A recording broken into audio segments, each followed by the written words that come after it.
Así que hermanos, también decía que pasa rápido el tiempo porque hace más o menos 2 meses atrás empezamos una serie de prédicas acerca de la naturaleza de la iglesia y desde el punto de vista misionero basado en el libro de los Hechos.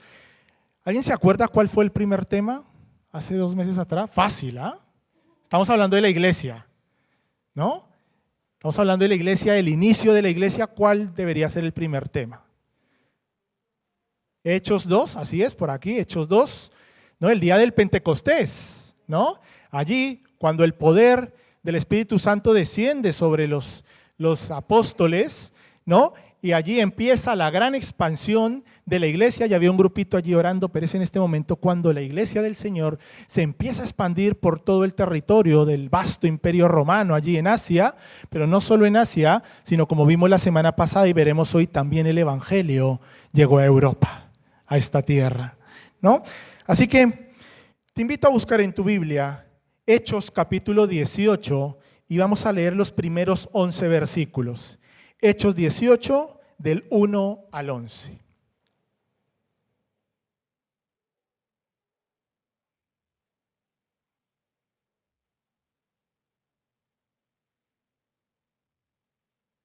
¿Lo tenemos? Si no, creo que estará también ahí proyectado, ¿no? Hechos capítulo 18, versículos del 1 al 11. Dice así la palabra de Dios. Después de estas cosas, Pablo salió de Atenas y se fue a Corinto.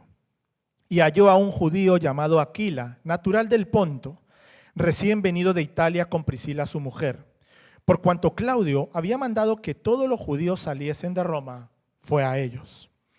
Y como eran del mismo oficio, se quedó con ellos y trabajaban juntos, pues el oficio de ellos era hacer tiendas. Y discutía en las sinagogas todos los días de reposo, y persuadía a judíos y a griegos. Y cuando Silas y Timoteo vinieron de Macedonia, Pablo estaba entregado por entero a la predicación de la palabra, testificando a los judíos que Jesús era el Cristo. Pero oponiéndose y blasfemando estos, les dijo: sacudiéndose los vestidos, vuestra sangre sea sobre vuestra propia cabeza. Yo limpio, desde ahora me iré a los gentiles. Y saliendo de allí, se fue a la casa de uno llamado Justo, temeroso de Dios, la cual estaba junto a la sinagoga. Y Crispo, el principal de la sinagoga, creyó en el Señor con toda su casa. Y muchos de los corintios, oyendo, creían y eran bautizados. Entonces el Señor dijo a Pablo en visión de noche: no temas, sino habla y no calles, porque yo estoy contigo y ninguno pondrá sobre ti la mano para hacerte mal, porque yo tengo mucho pueblo en esta ciudad. Y se detuvo allí 1 año y 6 meses enseñándoles la palabra de Dios. Amén. Vamos a orar, vamos a entregar este tiempo a nuestro buen Dios.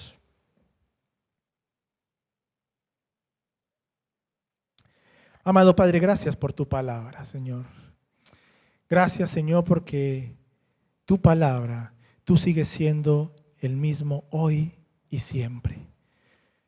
Amado Padre, entregamos este tiempo en tus manos. Este es tu tiempo, Señor. Una vez más, Señor, te ruego que mis palabras sean tus palabras. Que tu Espíritu Santo se mueva en este lugar. Que tú hables a cada uno en manera particular, de acuerdo a sus circunstancias, al propósito, voluntad que tú tengas para cada uno de ellos. Y Señor, también pido, Señor, que seas tú, Señor, abriendo nuestros ojos, nuestros oídos, nuestra mente espiritual para escuchar tu palabra. Quita toda distracción, toda preocupación de nuestra mente y que podamos, Señor, no solo escuchar tu palabra, sino sentirte con una voz audible, un abrazo que tú nos puedas brindar en esta mañana. Tú conoces nuestros corazones, nuestras necesidades, Señor. Preparamos nuestras vidas, nuestro corazón, este tiempo para que tú reines, para que tú seas el centro de este tiempo meditando tu palabra. En el nombre de Cristo Jesús, amén y amén. Muy bien, a modo introductorio y de repaso, vamos a recordar un poco en esta serie de prédica de qué iglesias hemos estado hablando. Mira, Hechos capítulo 2 evidentemente fue el primer tema, ¿no? La iglesia primitiva, desciende el poder del Espíritu Santo sobre los apóstoles y allí se empieza a expandir la iglesia en Jerusalén, la primera, la iglesia madre, por decirlo de alguna manera, allí en la región de Judea. Pero también hemos hablado de la iglesia en Antioquía, en la región de Siria. También hemos hablado de la iglesia en Iconio, en la región de Galacia. También hablamos la semana pasada de la iglesia de Filipos en la región de Macedonia, ya en Europa, las anteriores en Asia, esta ya en Europa, y hoy estaremos hablando de la iglesia de Corinto en la región de Acaya. Así que, mira, si vemos las iglesias, el lugar geográfico en donde estaban establecidos, vemos que geográficamente, políticamente, socialmente, religiosamente, cada una de estas regiones y estas ciudades eran muy diferentes. Tenía sus particularidades, tenía sus problemáticas, tenía también sus cualidades y sus características cada una de estas regiones. Pero hay unos elementos que son comunes en la fundación, el crecimiento y la expansión de cada una de ellas. Evidentemente, la primera y la más importante es que cada una de estas iglesias fue fundada bajo la dirección ¿de quién? Del Espíritu Santo. Desde el Pentecostés, la primera, la iglesia primitiva, hasta la que el hermano Lucho nos compartió la semana pasada en Filipos, es el Espíritu Santo guiando. Fue el Espíritu Santo guiando a Pablo de que dejara Asia y saltara al continente europeo para fundar y empezar la iglesia de Filipo. Es el Espíritu Santo el que ha estado presente durante la fundación y la expansión de la iglesia. Y hoy en día debe de ser así también. La iglesia del Señor debe crecer teniendo como dirección, como guía, como GPS, ¿no? El Espíritu Santo. Segundo punto, el mensaje cristiano. Aunque cada una de ellas, dije, era particular y diferente, su esencia era la misma. El querigma cristiano, el mensaje del evangelio, estaba claro en cada una de ellas. No se enseñaba otra cosa que la palabra de Dios a través de la expansión de los apóstoles que ellos iban enseñando, iban y predicando, y también, evidentemente, como hemos visto, a través de Pablo. También en cada una de ellas había señales y prodigios, ¿no es así? Habían hechos sobrenaturales, habían sanidades, no solo de enfermedades físicas, sino incluso endemoniados eran liberados a través del mensaje de Jesucristo, el evangelio de sanación. Y también, evidentemente, y hemos de ser conscientes de ello, que en cada una de ellas había oposición y persecución. No era fácil llevar el evangelio. ¿Te es fácil llevar el evangelio, el mensaje de Cristo hoy? Mira, estamos en un país liberal, ¿no? Hasta el momento no hay un impedimento para llevar el mensaje, pero sí hay oposición. Y quizá muchas veces cuando queremos compartir el mensaje del evangelio, aún a nuestra propia familia, somos rechazados. Somos tildados de locos, de mentirosos, de hipócritas, de todo. Pero hermanos, es parte del mensaje del evangelio. Es parte de la gran comisión de llevar el mensaje a otros, que haya oposición. Desde un inicio la iglesia lo ha tenido. Que eso no sea un motivo de desánimo, sino más bien de decir, voy por el camino correcto. Al enemigo no le gusta que llevemos luz a la oscuridad y pondrá cualquier tipo de obstáculo para que su mensaje no se expanda. Pero no debemos de desmayar. Adelante, continuemos. Así que mira, Corinto. Vamos a hablar un poquito de esta ciudad. ¿Qué era el contexto histórico, geográfico, religioso de esta ciudad? Mira, Corinto estaba en la región de Acaya, lo que es hoy en día Grecia, ¿no? Toda la región de Grecia, eso era la región de Acaya. Y dice allí en el versículo 1, no cierres ahí tu Biblia, en Hechos capítulo 18, dice en el versículo 1 que Pablo venía de Atenas, o sea, ya estaba ahí en la región de Acaya, ya estaba en Grecia y pasó de Atenas a Corinto. Y mira, Corinto era una de las ciudades más importantes de la época. Algunos dicen que era la segunda ciudad más importante después de Roma, evidentemente, ¿no? En el continente europeo y Asia. Corinto era una ciudad cosmopolitan, económicamente muy rica. Estaba ubicada en un sitio estratégico muy importante comercialmente. Tenía un puerto que unía el occidente con el este. Pasaba continuamente mucha gente por allí extranjera a hacer negocios, había mucho turismo. Era una ciudad muy, muy importante. Era el centro político y comercial de Grecia, por encima de Atenas, que hoy en día es su capital. Pero en aquella época, Corinto era una ciudad muy importante. Qué importante, ¿no? Mira, Pablo está yendo a una ciudad, quiere establecer una iglesia del Señor en una ciudad importante estratégicamente. Mira, hace poco hablaba con el pastor Juan, que estuvo aquí hace un par de semanas, de por qué la alianza se hizo tan visible en Lima, ¿no? Y fue porque la alianza estratégicamente fundó sus primeras iglesias en avenidas principales, ¿no? Y fue allí como la alianza se hizo conocida y se expandió evidentemente, pero se hizo muy conocida porque lugares que se escogieron para fundar la iglesia fueron estratégicos. Este era un lugar estratégico, era una ciudad estratégica como lo era Roma. Y Pablo tenía en mente, ¿no? Y evidentemente llegar a Roma, fundar allí una iglesia, que es la siguiente prédica. Por tanto, mira, Corinto era una ciudad importante, no nos olvidemos de esto, para entender el contexto de lo que estamos viendo aquí en este pasaje.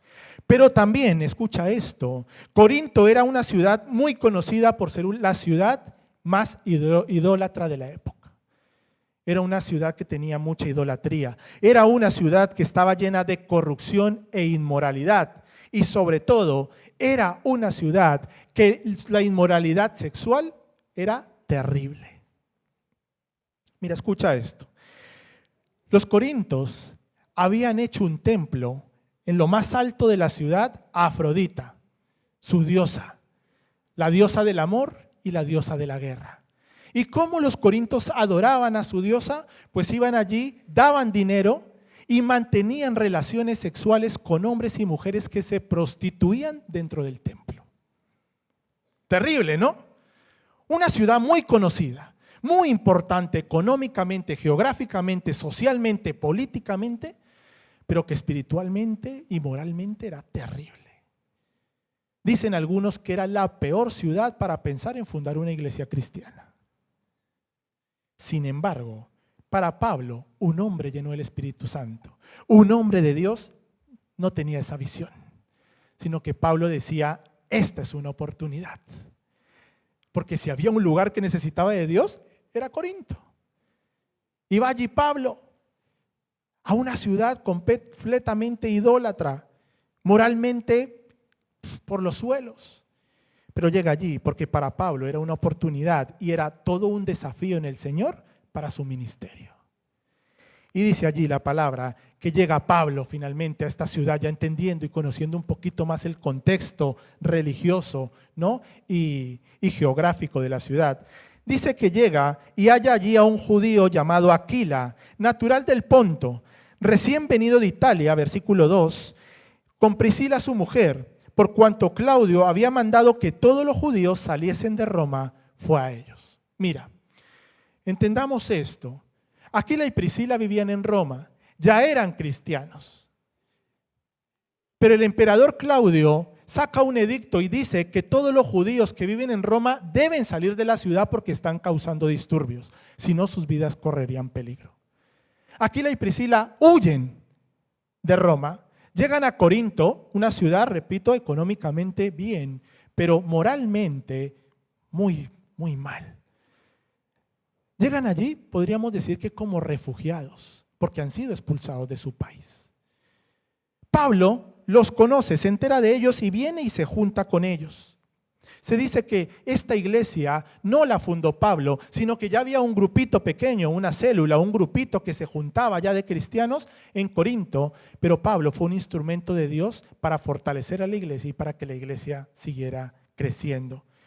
Así que mira, Aquila y Priscila, vamos a ver que en el pasaje quizás son protagonistas secundarios, pero tienen un papel fundamental en la fundación de la iglesia de Corinto y la expansión del evangelio por la región de Acaya.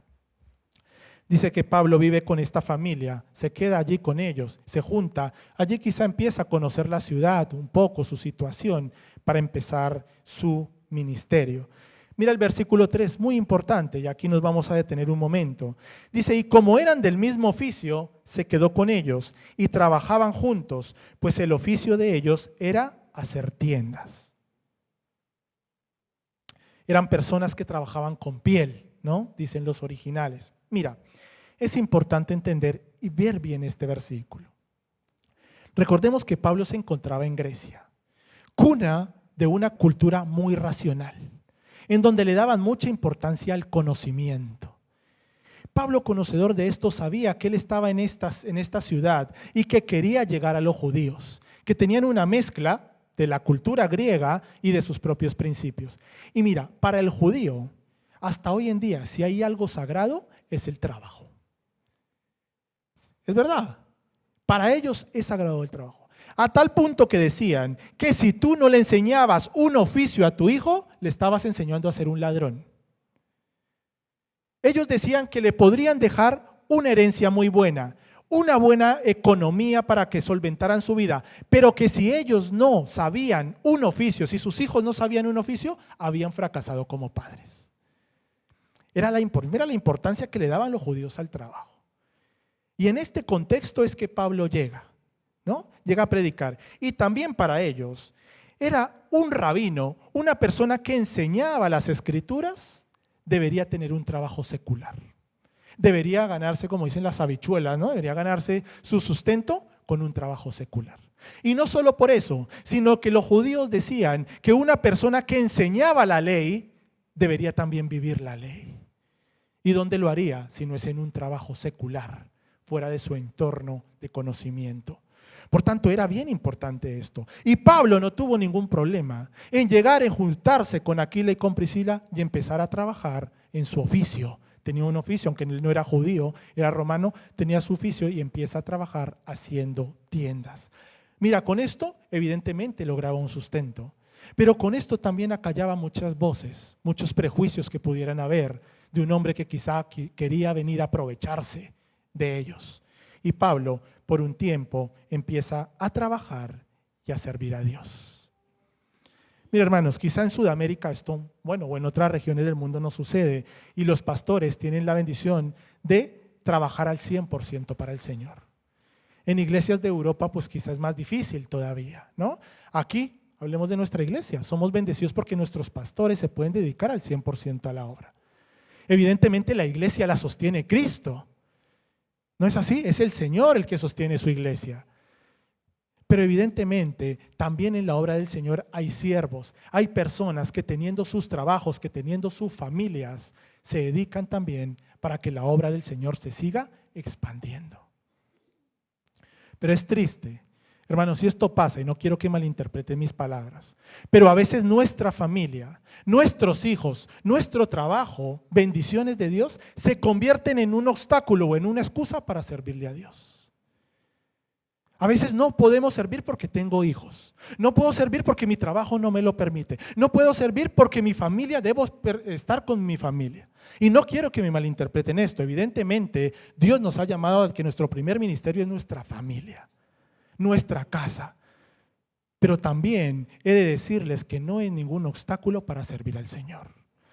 Evidentemente mi tiempo ahora con familia y con hijos en el servicio al Señor no es el mismo que cuando estaba soltero. No es el mismo. Pero eso no ha imposibilitado que mi vida siga sirviendo al Señor. Porque muchas veces cuando escuchamos el pasaje de Josué, yo y mi casa serviremos al Señor, todos decimos amén. Pero a veces como padres queremos que nuestros hijos hagan lo que nosotros no hacemos. Y es invertir tiempo a servir al Señor, a nuestro Rey, a nuestro Señor, para que la extensión del Evangelio siga creciendo. Siempre tendrás tiempo para servir al Señor. Y qué triste que a veces pongamos las bendiciones que Dios nos da como excusa para no hacerlo.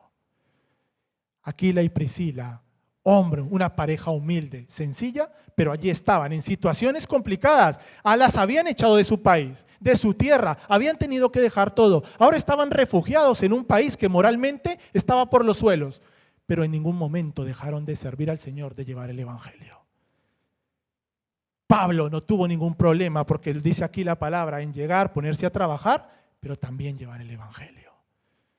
tú y yo estamos llamados a cumplir con nuestras responsabilidades, pero también a ser portadores del Evangelio donde el Señor te ponga. Y no hay papeles ni lugares pequeños dentro del servicio al Señor. Aquila y Priscila, estoy hablando que aquí quizás son personajes secundarios, pero se ve que eran una pareja que no les importaba, sino que lo único que les importaba era obedecer al Señor y llevar su palabra. Lo único que eran una pareja que era hospitalaria. Recibieron a Pablo, estuvieron con Pablo, servían al Señor dentro de sus posibilidades. Hermanos, hay tiempos y tiempos, evidentemente. A veces hay circunstancias de trabajo, de hijos pequeños que nos impiden o nos merman el servicio. Pero siempre habrá lugar o formas para servirle a Dios. Siempre habrá algún momento, alguna forma para que tu vida, tu familia, como dice Josué, yo y mi familia serviremos al Señor, sea una realidad en tu vida. Ora al Señor, que el Espíritu Santo te guíe de qué manera tú puedes en tu condición particular servirle a Dios. Porque quizás desde tu casa puedes servir a Dios. Ora y que el Señor te guíe. Versículo 4 dice, Pablo trabajaba, pero discutía en la sinagoga todos los días de reposo, persuadía a los judíos y a griegos. Y cuando Silas y Timoteo vinieron de Macedonia, Pablo estaba entregado por entero a la predicación de la palabra, testificando a los judíos que Jesús era el Cristo. No tenía ningún impedimento Pablo en trabajar y en llevar el Evangelio. Aquí lo dice, ¿no? Se dedicaba a su trabajo y a llevar el Evangelio en las sinagogas, a los judíos, a los griegos, ¿no? Y dice, evidentemente, según la palabra, hubo un tiempo en el que Pablo, por lo que dice aquí nuestro versículo, el versículo 5, dice que cuando Silas y Timoteo vinieron a Macedonia, Pablo ya estaba entregado por completo a la obra del Señor. ¿No? Parece que ya había dejado su trabajo y se había dedicado por completo a llevar el Evangelio. Versículo 6. Uno de los puntos que vimos que son característicos en la fundación y expansión de una iglesia, aún hoy. Dice, pero oponiéndose y blasfemando, aquí viene la oposición, aquí vienen los problemas. Pero oponiéndose y blasfemando estos, les dijo, sacudiéndose los vestidos, vuestra sangre sea sobre vuestra propia cabeza. Yo, limpio desde ahora, me iré a los gentiles. Mira, Pablo dice, los judíos se estaban quejando. Se quejaban porque Pablo les estaba llevando el Evangelio y van ante el cónsul Galión y le dicen, Pablo está yendo en contra de las leyes de Moisés. Y empieza a tener Pablo problemas en la ciudad de Corinto. Y Pablo les dice, mira, judíos, yo he hecho todo lo que está a mi alcance para llevarles el Evangelio a ustedes. Y ustedes no hacen otra cosa que rechazarlo. No lo aceptan. Así que yo me voy a ir ahora a predicar a los gentiles. Y así lo hace Pablo. Pablo se había centralizado en su mente, estaba a ir a Corinto a predicar a los judíos. Pero los judíos lo rechazaban. Así que Pablo dice, mira, me voy a dedicar a llevar el Evangelio a los gentiles. Y Corinto es conocida como la iglesia de los gentiles. El Señor siempre tiene un propósito. Se cierra una puerta, pero abre otras. Y el Señor tenía un plan, lo vemos más adelante porque el Señor le dice a Pablo que él tenía mucha gente en esa ciudad. Y Pablo empieza a predicar a los corintios. Entonces, los judíos no tenían por qué quejarse, tuvieron la primera oportunidad y la desecharon. Así que Pablo empieza a llevar el mensaje a los corintios. Y mira, el versículo 7. Dice, y saliendo de allí, Pablo se fue a la casa de uno llamado Justo, temeroso de Dios, la cual estaba junto a la sinagoga, y Crispo, el principal de la sinagoga, creyó en el Señor con toda su casa, y muchos de los corintios, oyendo esto, creían y eran bautizados. Gloria a Dios. ¿Era una ciudad fácil Corinto? Era una ciudad complicada, difícil. ¿Es una ciudad fácil Madrid? Ante nuestros ojos no, es difícil. Pero el Señor es el que va por delante nuestro. El Señor es el Rey de Reyes, el Señor es el que tiene el control de todas las ciudades. Oremos y que el Señor nos use en esta ciudad en la cual nos ha puesto y es una bendición. A veces quizá, como la ciudad de Corinto, nos quejemos mucho de la liberalidad que hay, de la política que nos gobierna. ¿Cuántas quejas no hay, no? No podríamos sacar de España, de esta ciudad, pero es la ciudad en donde nos ha puesto el Señor. Es una ciudad que amamos y es una ciudad que debe haber una carga en nuestro corazón para que Cristo reine en ella. Ante nuestros ojos es difícil, sí, pero nuestra lucha, a nuestro lado está el Dios de cosas imposibles. Más bien nuestra pregunta debe ser: Señor, ¿cómo quieres que te sirva en esta ciudad? ¿De qué manera te soy útil para que tu reino empiece a crecer y expandirse también en medio de Madrid, de Fuenlabrada, de la ciudad, del entorno donde te ha puesto? Versículo 9. A veces esto puede ser fatigoso, ¿no es así? Y cansado. Falta alguna vez, si puedes, habla con un misionero y pregúntale por sus experiencias. Evidentemente hay momentos de cansancios, quizá de angustias, de frustraciones, porque no es fácil llevar el evangelio. Estamos viendo que una de las señas de identidad es que llevar el evangelio es que tiene que haber oposición, incluso persecución. No es una tarea fácil. Y quizá Pablo, versículo 9, se encontraba en un momento como este. No lo sabemos, no hay mucha claridad. Pero por la visión que tiene Pablo, podríamos entender que sí. Mira, busca el versículo 9 y 10. Dice: entonces el Señor dijo a Pablo en visión de noche: no temas, sino habla y no calles, porque yo estoy contigo y ninguno pondrá sobre ti la mano para hacerte mal, porque yo tengo mucho pueblo en esta ciudad. Quizá Dios le habló a Pablo en el momento cuando más lo necesitaba. Yo me preguntaba, ¿tendría Pablo miedo? Si Pablo era un masoquista. No, lo echaban de una ciudad, se iba a otra. Lo echaban de esa, volvía a la que le habían echado antes, ¿no? Y así estaba. No le importaba, él asumía que llevar el evangelio tenía ese precio. Y huía, iba y no dejaba de llevar el mensaje. Y yo me preguntaba, ¿tendría miedo Pablo? Ya está al final de su segundo viaje misionero, ya había pasado no sé por cuántas ciudades, ya había recorrido no sé cuántos kilómetros, como para estas alturas tener miedo de ir a una ciudad como Corinto. Pero hermanos, somos humanos. Y por palabras de Dios tenía miedo, porque Dios le dice: no temas, directamente. Porque sabía, conocedor del corazón, de lo más profundo del ser de Pablo, dice: no temas. Habría temor, habría alguna incertidumbre en el corazón de Pablo. Y Dios, conocedor nuestro, siempre nos dice: no temas, yo estoy contigo. No sé cuál es tu situación, pero estas palabras no es solo palabras para Pablo en ese momento, sino es palabras para tu vida y para la mía. Estás pasando una situación difícil.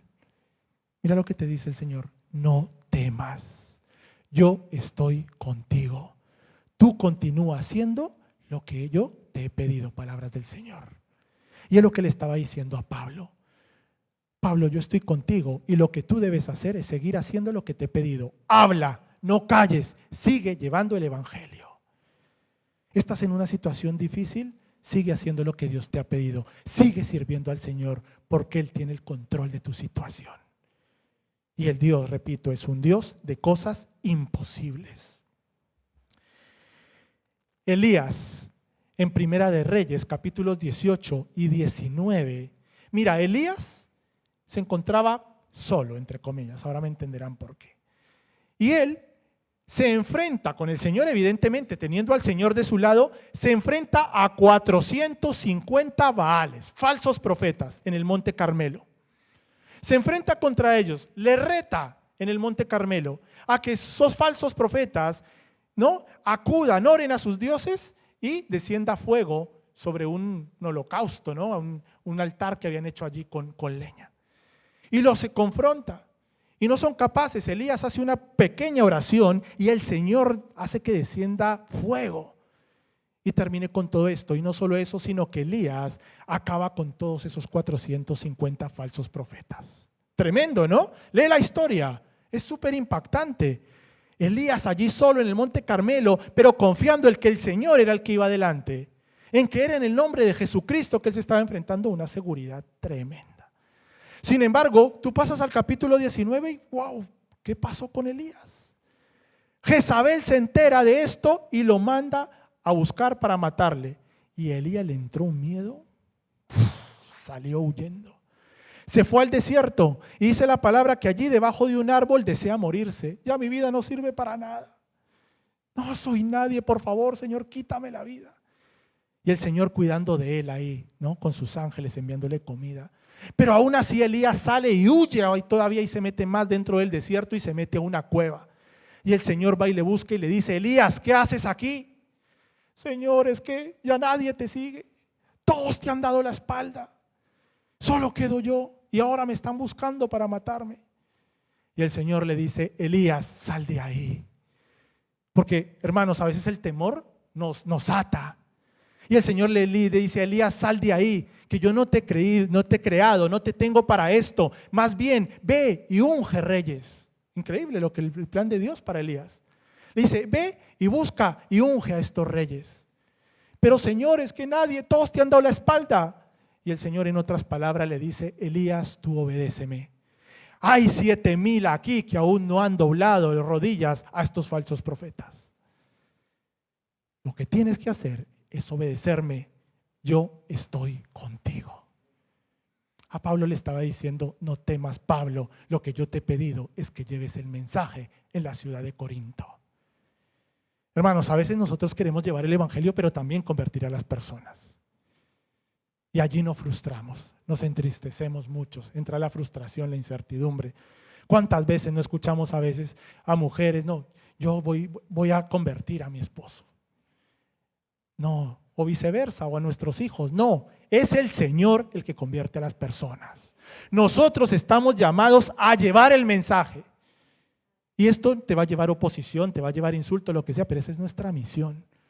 Del Señor se encargará del resto. Y lo que el Señor le está diciendo a Elías: Elías, ese es mi problema. Tú obedéceme. Dice allí en 1 Corintios 3:7, yo sembré, Apolo regó, pero Dios es el que ha dado el crecimiento. Así que no cuenta ni el que siembra ni el que riega, sino Dios, quien es el que hace crecer. Hermanos, yo no sé el lugar en el cual te ha puesto Dios, pero es el lugar en el que Dios quiere que lleves su mensaje. A veces es que creemos que el llevar el evangelio es simplemente para los pastores, los líderes, los que cantan. No, eso no son más que títulos que se da el hombre dentro de una congregación. Pero como hijos de Dios todos somos iguales. Y todos estamos llamados a llevar el evangelio en el lugar en el que estemos. Esa es nuestra tarea. Porque aquí el único que importa es Dios, que es el que da el crecimiento, que es el que hace que las personas realmente rindan, entreguen su corazón a Él. Y Él es el que lo hace crecer y lo usa para su gloria y para la expansión de su reino. Por tanto, hermanos, no importa el papel que tengas en la expansión del reino, simplemente obedécele al Señor. Aquila y Priscila, hablamos ya de ellos, refugiados, lejos de sus familias, de su ciudad, de su pueblo, humildes trabajadores, personas que trabajaban haciendo carpas, dice la palabra, pero personas muy obedientes. No es en el único pasaje en donde aparece Aquila y Priscila. En varios pasajes, en varias cartas de Pablo aparecen ellos como siervos fieles ahí sirviendo al Señor. Hospitalarios y sobre todo personas que a pesar de sus circunstancias eran mensajeros del Señor. Eran portavoces de llevar el evangelio allí donde estuvieran. Mira, los estudiosos dicen que en realidad Aquila y Priscila fueron los que empezaron a llevar el evangelio a Corinto. Y luego Pablo, usado por el Señor evidentemente, fue para consolidar a la iglesia. Porque muchos de la iglesia que estaba allí en Corinto era gente que venía de la idolatría, así que tenían mucha confusión.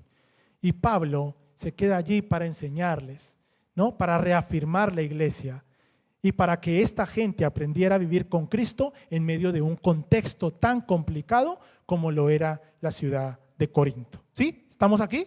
¿Sí? Pero el Señor tenía un plan para Corinto. Recordemos que quizá uno pensaría: qué ciudad tan difícil, mejor ahí no meterse. Pero el Señor tenía un plan para esta ciudad.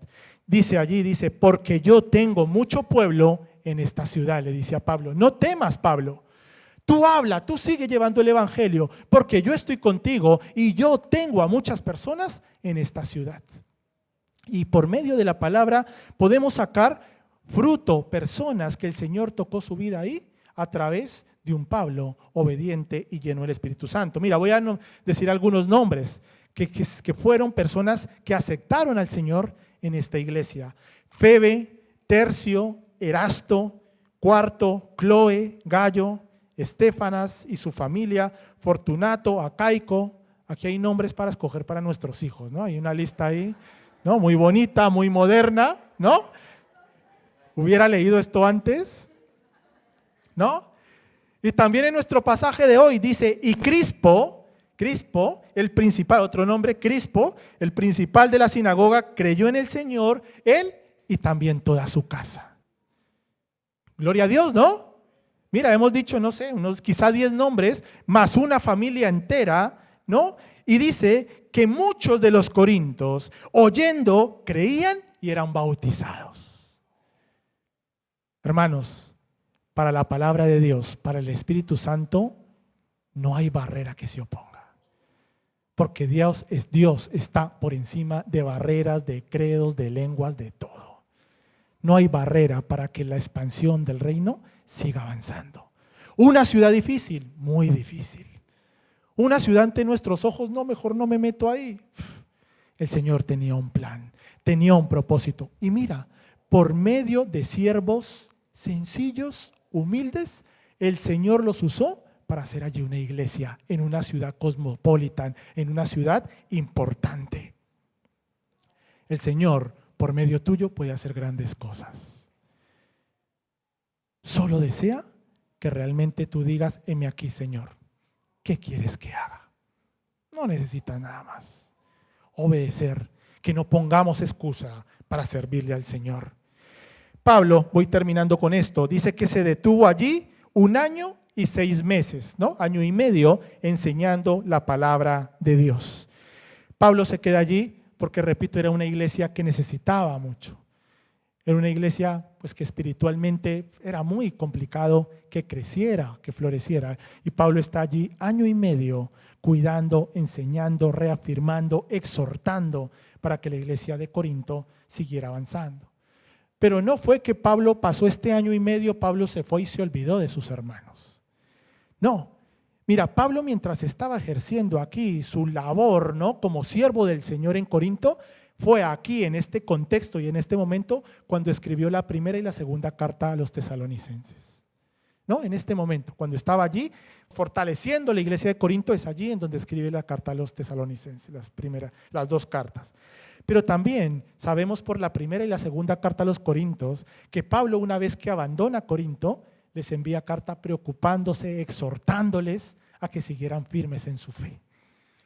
Por tanto, a pesar de la distancia, Pablo seguía preocupado por sus hijitos espirituales, ¿no?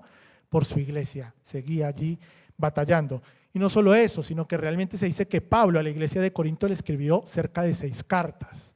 No por menciones que se hacen las mismas primera y segunda carta en Hechos y en Romanos, parece que hay otras cartas que Pablo le escribió a la iglesia de Corinto. Por tanto, su tarea no terminó allí, sino que siguió preocupado por su iglesia a pesar de la distancia y a pesar del lugar donde les pusiera el Señor. Mira, hermano, nosotros estamos en España, en Madrid, en Fuenlabrada, pero por esta iglesia oran en Perú, ¿no? Oran en Colombia, oran en Estados Unidos, en Londres, en Roma, ¿no? ¿Cuántas cosas también nosotros como iglesia no podemos hacer por otros hermanos? Orar por otras obras, por otros siervos, por otras dificultades, porque el Señor siga reinando y la expansión del reino no se detenga. Termino con esto. Aquila y Priscila, una pareja humilde, sencilla, pero que no se detuvieron a pesar de sus adversidades, a pesar de la situación que tenían de estar lejos de su país. Una pareja sencilla, humilde, pero una pareja con poder. A veces nosotros nos fijamos en los nombres, el líder de no sé qué, el pastor de no sé qué, pero Dios no mira eso, Dios mira tu corazón. Lo demás son títulos que pone el hombre. A Dios lo que le interesa es tener un corazón dispuesto a servirle, a pesar de tus circunstancias, a pesar de tus adversidades. Y Dios hará grandes cosas, cosas maravillosas con tu vida, para su gloria y para su honra. ¿Estás dispuesto? Repito, como lo dije antes, que el trabajo, tu situación personal, tu situación familiar, no sea un impedimento para servir. Siempre habrá lugar, siempre habrá tiempo para que sirvas al Señor de una u otra manera. Repito, tu primer ministerio es tu casa. No quiero que me malinterpreten. Tu primer ministerio es tu casa. Pero también hay tiempo para buscar, para servirle a nuestro Señor. Y recuerdas que en esta tarea no estás solo. Voy a volver a leer palabras del Señor para Pablo, pero también para tu vida y para la mía. Querido, no temas, sino habla y no calles, porque yo estoy contigo y ninguno pondrá sobre ti la mano para hacerte mal. Puede haber mucha oposición. Puedes estar pasando por circunstancias, adversidades en tu vida. Pero lo que sí tengo la seguridad en el Señor, porque su palabra la dice y porque Dios no miente, es que el Señor te guarda y que el Señor no va a dejar que nadie ponga ni te toque un pelo para hacerte mal. Las circunstancias adversas son parte de nuestra vida. El cómo respondemos a ella es una cuestión nuestra. Pero el Señor en su palabra nos dice siempre que Él cuida de nosotros, que no tengamos miedo porque Él está con nosotros. Y Dios es el Dios de cosas imposibles. Dice Josué, yo y mi casa serviremos al Señor. ¿Quiénes quieren que esto sea una realidad en sus vidas? Amén. Que realmente pongámoslo en práctica. Empecemos a orar hoy con nuestra familia y decir, Señor, tú conoces mis circunstancias, tú conoces que tengo hijos pequeños, tú conoces que tengo un trabajo difícil, tú conoces la circunstancia que sea mi enfermedad, pero Señor, te quiero servir. ¿De qué manera puedo hacerlo?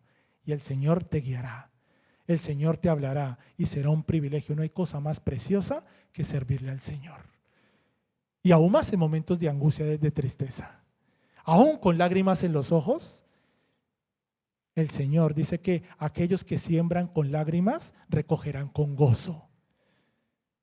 Es la palabra de Dios. No sé cuál es tu circunstancia. Lo que sí sé es que eso no es un impedimento para decirme, Señor, heme aquí. Estoy dispuesto a trabajar, porque el trabajo es mucho, para que tu palabra se siga extendiendo, para que tu reino siga extendiéndose, para que tu luz siga brillando en una sociedad que tanto lo necesita. ¿Hay alguna semejanza entre Corinto y Madrid? Pregunto. Quizá muchas, quizá alguna. El Señor te ha puesto aquí por algo.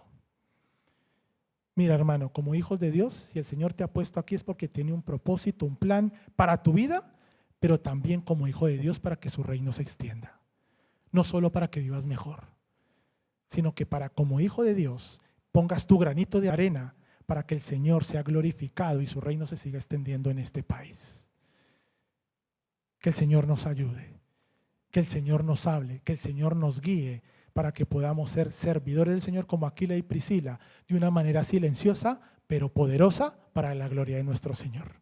Amén. Inclina tu rostro, vamos a tener un tiempo de oración.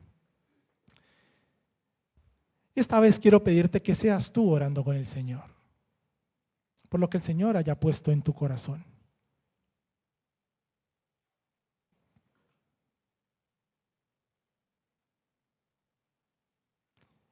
Si está a tu lado alguien de tu familia, agárrale la mano y oren juntos como familia. Pregúntale al Señor, Señor, ¿de qué manera te puedo servir? Señor, perdóname si mi familia, si mi trabajo, si lo que tú me das, si tus bendiciones se están convirtiendo en una excusa para servirte.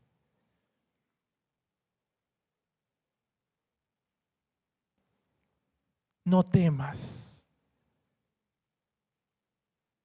sino sigue haciendo, sigue obedeciendo aquello que el Señor te ha pedido. Dice la palabra de Dios en Mateo, dice, buscad primeramente el reino de Dios y su justicia y lo demás vendrá por añadidura. Obedécele al Señor. Obedécele al Señor y verás cómo todas las necesidades que hay en tu casa serán suplidas de una manera maravillosa. porque Dios es fiel, porque Dios no es mentiroso, porque Dios cumple sus promesas. Señor, gracias por tu palabra. Gracias por el privilegio, Señor, de servirte. Quizá poco tiempo, mucho, Señor, pero tú conoces nuestro corazón. Señor, oramos porque tu iglesia, sea una iglesia que te sirve, que te adora con su vida, con su tiempo, aún en medio de las circunstancias. Señor, gracias por esta tu iglesia. Gracias por siervos humildes, Señor, que aunque nosotros no los veamos, podemos disfrutar de que este templo esté hoy limpio. Personas anónimas, pero que te aman, Señor, y tú los conoces. Gracias por ello, Señor. Gracias por esos corazones dispuestos a servirte de una manera anónima, pero poderosa. Ayúdanos, Señor, a ser como Aquila y como Priscila, hospitalarios, serviciales, portadores de tu voz a pesar de las circunstancias que nos encontremos. Señor, ayúdanos para que cada uno de nosotros, desde el más jovencito hasta el más anciano, aportemos un granito de arena para que tú te glorifiques en esta ciudad, para que tu nombre sea adorado, exaltado en Madrid, en España, en Fuenlabrada. Te adoramos, Señor. Gracias, Señor. En el nombre de Cristo Jesús. Amén y amén.